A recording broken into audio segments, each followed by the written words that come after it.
Hey everyone, we've been talking about imaginary numbers, and so I wanted to show you what happens when I raise an imaginary number to a power. So I want to start off with I. Now if you remember what we said I is the square root of -1. And for right now we're just going to say I equals I, which of course is duh. But what if we do I squared? Well, again, what is I? We said I is the square root of -1. So what is the square root of -1 squared? Now if you remember when we talked about square roots and squares, the square root here actually cancels or undoes, or however you want to think about it, the square. And so I squared is actually -1. So we're going to circle that here. So again, when we square the square root of -1, the square root and the square kind of get rid of each other, and we're left with just -1.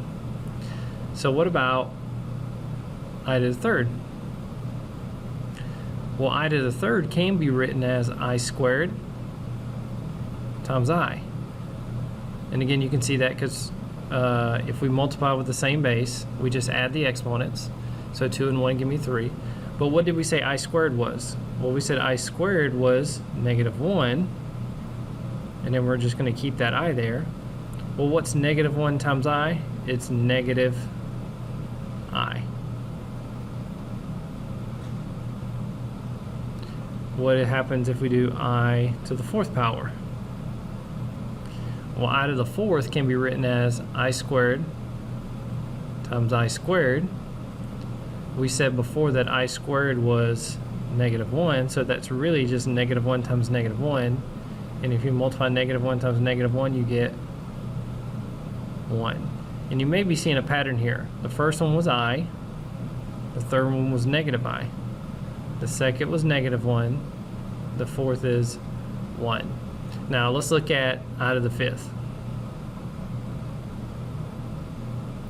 I to the fifth can be written as I to the fourth times I. Well, we said I to the fourth is 1, and 1 times I is I. So notice I to the fifth is the same thing as I to the first. Now what if we did I to the sixth? Now I know I'm kind of going over a lot here, but I want you to see a pattern that's being developed here. I to the sixth could be written the same thing as I to the fifth times I. Well, actually, let's do this. Let's undo that. I want to do it a different way here. It could be written as I to the fourth times I squared.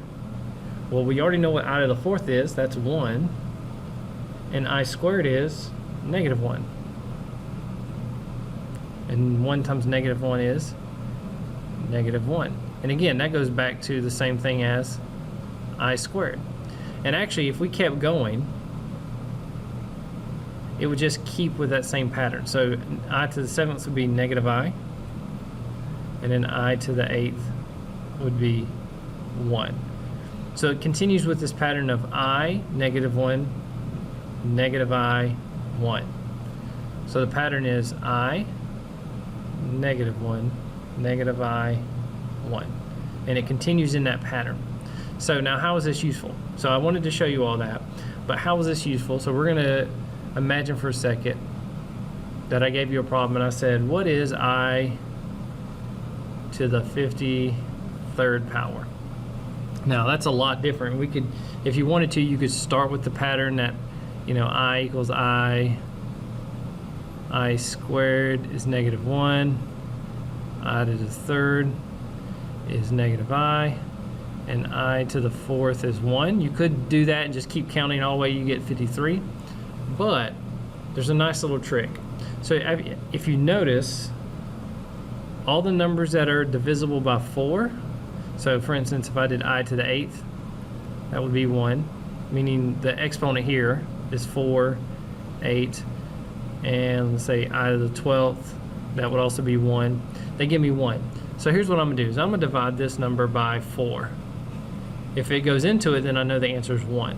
But if it's not, I can then figure out which one of these other 3 it would be. So for instance, 53 divided by 4 is, what is that? I believe that's 10, 11, 12, 13,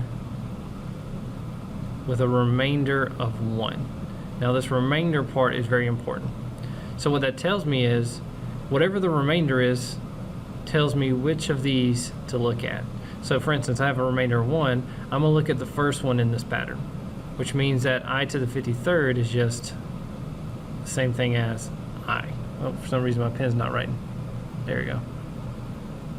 If I had a remainder of 2, so give an example would be, let's see, I to the 14th. And that's because 14 divided by 4 is just 3 remainder 2. Again, my remainder is 2, so that means it's the same thing as negative 1. And so let me give you a few more examples, because I know this is a little bit more complex. But here's the basic rule. Whatever this number is, so let's choose a 63.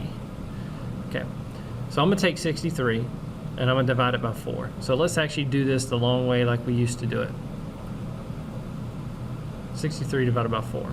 4 goes into 6 once. 1 times 4 is 4. Minus, I get 2, bring down to 3. 4 goes into 23 5 times. 5 times 4 is 20. Minus equals 3. So my remainder is 3.